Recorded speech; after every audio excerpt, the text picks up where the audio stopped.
The goodness, the decency, the generosity of the people of Louisiana inspire me. Just look around this room. This room looks like the great state of Louisiana.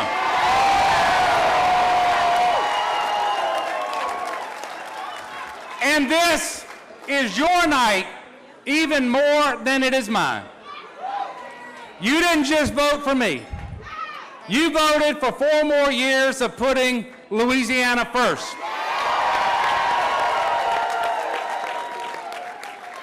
You may have heard me say once or twice that God will order our steps, but we have to move our feet.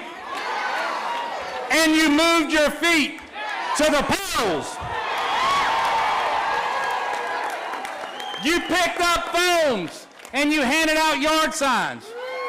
You gave your neighbors a ride to the voting precincts.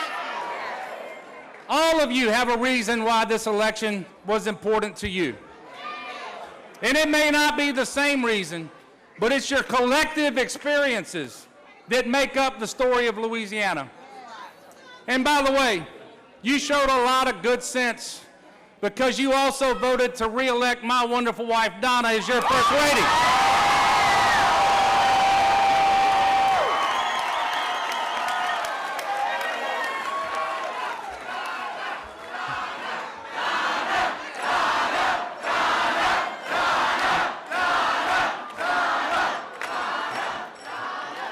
Donna has been the love of my life since I was in the 7th grade, y'all.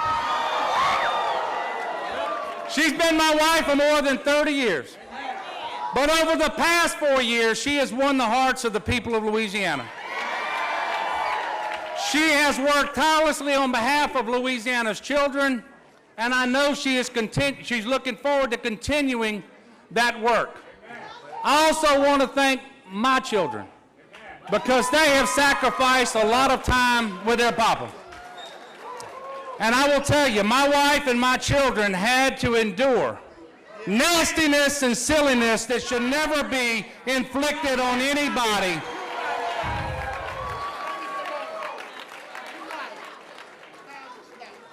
But you know, no matter how busy this job gets, we always find time, me and my family, to be together.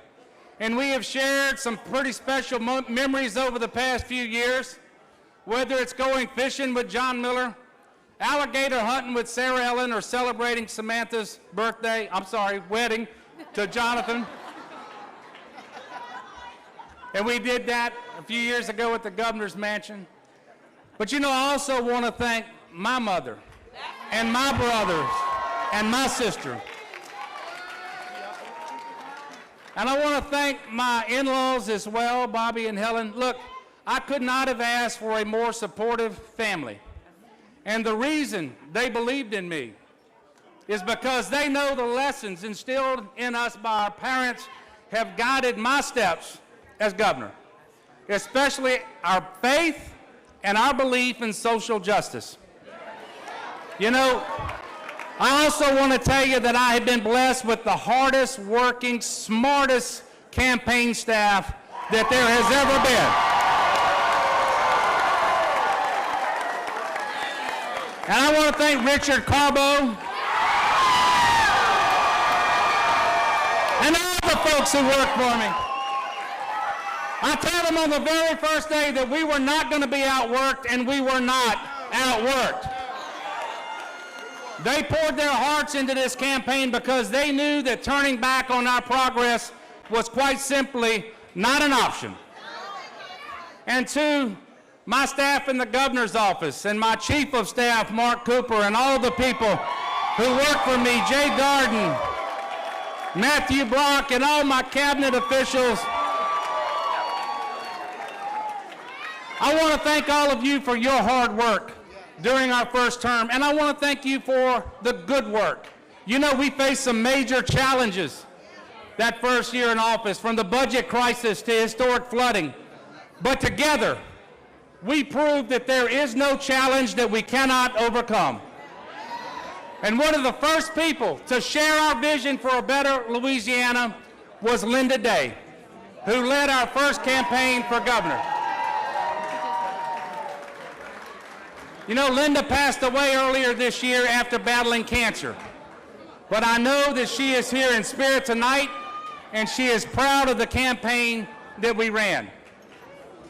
You know, I had an opportunity to speak with Eddie Rispone earlier this evening. And I want you to know I thanked him for putting himself out there for public service. It's a difficult thing for anyone to do.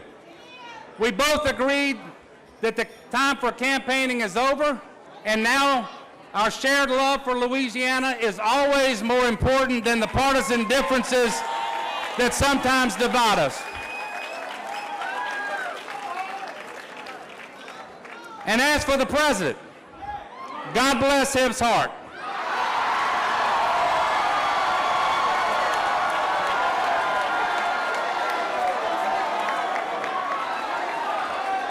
You know, this administration began with a breeze of hope. Hope that by working together as Louisianans first and foremost, not as Republicans or Democrats, we could make Louisiana the state that we want it to be.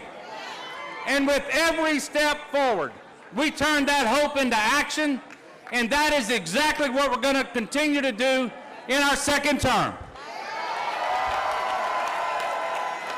You know, during the campaign, you heard me talk a lot about the progress we made. But in the words of the great Louisiana writer Ernest Gaines, who we lost last week, everything has been said, but it needs saying again. We worked together to solve the largest budget deficit in the history of Louisiana. Today, more than 460,000 Louisianans have access to life-saving health care that they didn't have before I became governor. TOPS is fully funded, and we are finally reinvesting in our universities, our community colleges, and our technical colleges. We gave our teachers their first pay raise in a decade. And we made a $20 million down payment on my #1 priority for the second term, and that is early childhood education. We've invested more than $2.8 billion in critical infrastructure improvements to our roads, our bridges, and our ports. And today, we can say that our economy is the biggest it has ever been. Personal income is the highest it has ever been. Unemployment is at a 12-year low.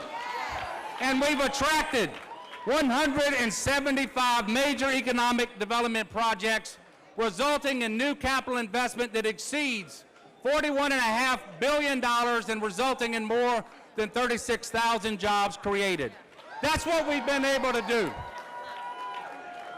But as much as we've accomplished, you will agree, and I'm the first to acknowledge, there is much work to be done. Over the next 4 years, we're going to increase workforce training, invest more in education at every level, beginning with early childhood. We're going to improve the health outcomes of Louisianans, and we're going to continue advancing major infrastructure projects. And we will continue to fight for an increase in the minimum wage, because $7.25 is not a meaningful minimum wage.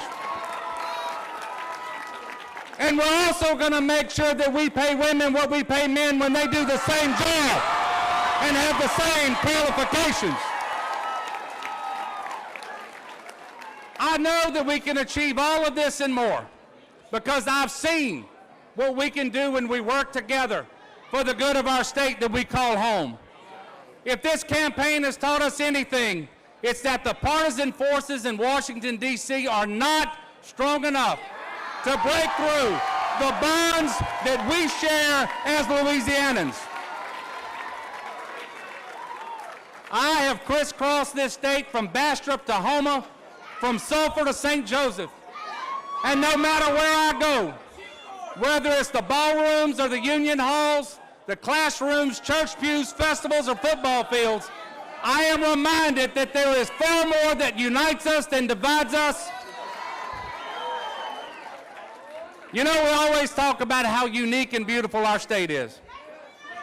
Case in point, we tailgate and we vote on the same day. And we had universities score 3 big wins in the great state of Mississippi today.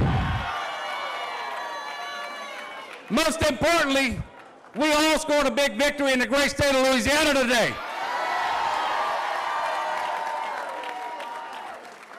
You know, here in Louisiana, we march to the beat of our own second line. We are rich in culture, natural resources, and diversity. It's what makes our great state. And tonight, the people of Louisiana have chosen to chart their own path. You know, I have never been more hopeful that Louisiana's best days are ahead because we've proven what we can do when we put people over politics.